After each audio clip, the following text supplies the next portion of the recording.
This video, we're just gonna analyze my hair, what are their strengths, what I'm looking to improve.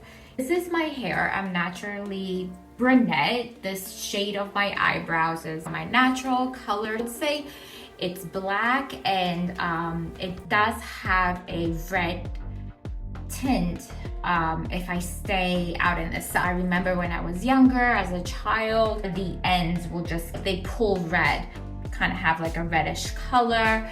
Thickness, it's very thick. I used to have straight hair, but over time, because I am home a lot, and for some reason when I'm home, I just always wear it up in a bun because I feel like I'm more productive. I grow strength from having my hair up. So my hair is always up when I'm at home or when I'm working out. It kind of has natural dents now. I take the time to flat iron it and blow it out straight, then I can maintain the straightness. But I think because I wear it up so much, it tends to curl if I don't maintain it. Like if I straighten it with a round brush and then go in with a flat iron. I wouldn't call it wavy, but I will say there's shape to it. It is September. Last time I got it cut, it was in May. So I'm overdue for a haircut, not just a trim, but a healthy haircut. The reason why, I don't know, over the summer, it grows out a lot. I wash it, I'm not consistent. So there's weeks where I wash it twice, and then there's other weeks where I wash it 3 times.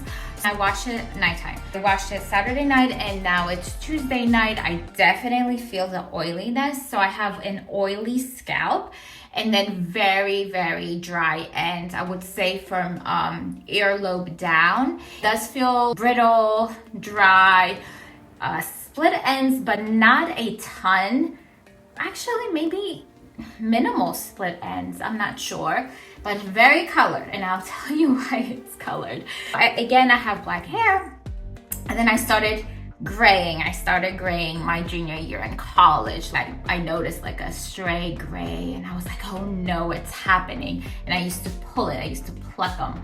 And then when I graduated, I worked in corporate, I will be so bored, and I will slowly see the grays back here. Look at my split ends, and I will yank out the grays, and I will yank out the grays. Well, my daddy did warn me that, the more you pull the grays, it started exponentially graying. And I'm somebody that internalizes all this stress and anxiety, and I guess breaking out in grays is how my body I don't even know if this is correct, but it's how my body metabolizes stress. So I gray a lot, and as a result, I have to color every 3 weeks, every 4 weeks. My last week, you can see about a finger width of growth, and it's a mixture between growth and the fact that my hair just doesn't take to color. And I use professional color. I do it myself. I went to get it professionally done many times, and I'm just never satisfied. And I'm like, you know what?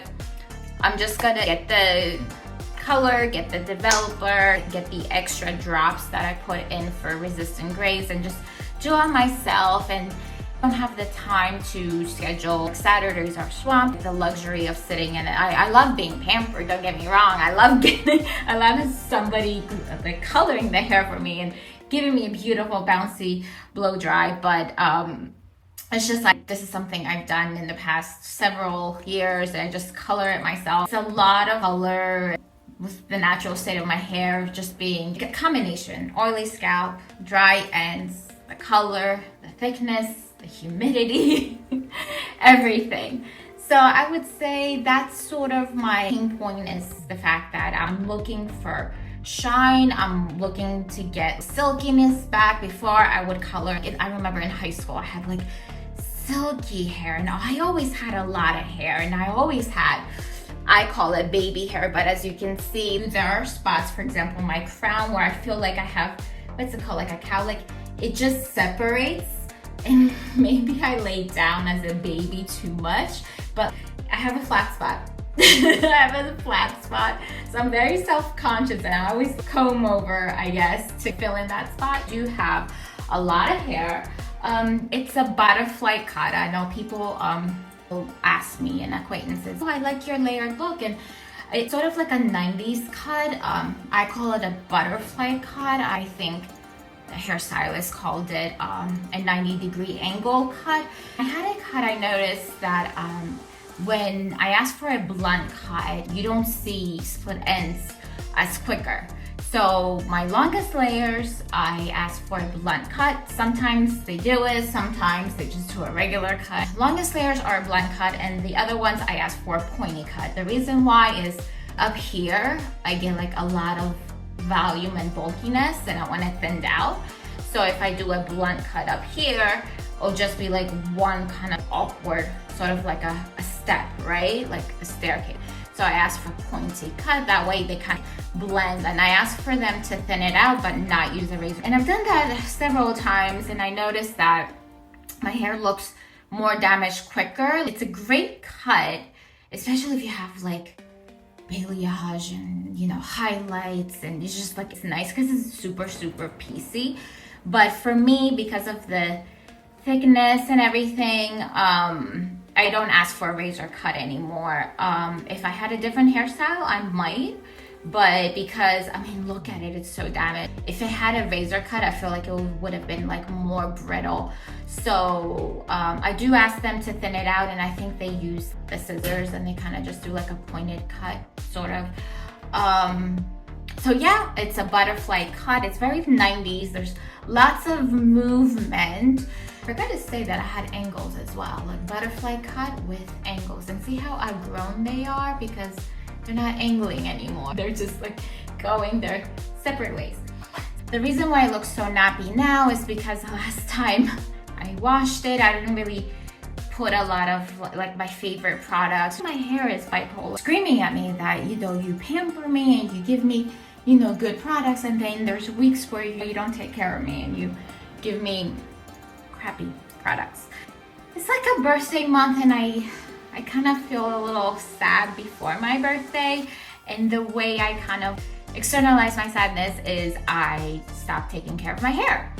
So it's sort of like I want the outside of me to match my inside. So I'm okay with it not looking the best, because when I look the best, like if I have super nice skin and, you know, nice fingernails or whatever, then it doesn't balance me. So when I'm feeling kind of like gloomy, I tend to chip my nail polish off. I tend to really pick up my scars, and I tend to kind of like go to bed with my hair wet and not use any after shower products, and not use my best conditioner, you know, just use the drugstore. So this is what my hair looks like. This is my hair from the back. So as you can see, a lot of layers. Yeah. So I don't have any highlights. What happens is I just color over color, like oh, and I only color my roots. I don't color the rest of my hair, but I do color it like medium ash brown. But again, my hair pulls red. So I look more ginger than ash brown, but my goal is an ashy, greeny kind of like brown, like a cool tone, not a warm tone, but my hair does its own thing and just pulls red. So what you see here is the fact that it's the color fading, and it's probably the grays too. I don't know if it's pulling correctly on camera, but I do have spots where the color is lighter and areas where it's darker. Summer heat, I didn't do a lot of pool swimming, so no chlorine or none of that. It's just that I didn't lay out in the sun either. I'm not very tan. I don't have dandruff. Like if I had dandruff, I get a moisturizing shampoo. I don't have a dandruff, and I don't have a dry scalp. Sometimes in the winter, before where I used to walk several blocks, and you know, it'll be like in the middle of winter and there'll be super cold winds, get a little dryness. So I do recall getting like a painful scabby scalp, but I mostly don't now because I'm indoors more, or before I used to shampoo more often, now I shampoo less. So my scalp has opportunity to generate oiling, kind of like coat itself with all that oil goodness that I guess the body produces, but we don't like it because we like that clean feeling. So it's funny what our body does to us, and we're like, nope, I want, I want that clean scalp. Don't give me oily scalp. There are cultures, I think, that do it for a certain time of the year. They don't shower. I don't know, I'm not one of them, but yeah, and the oils of your scalp kind of like help your hair. I do notice that when my hair is oily, that it just grows faster. So maybe that's a trick.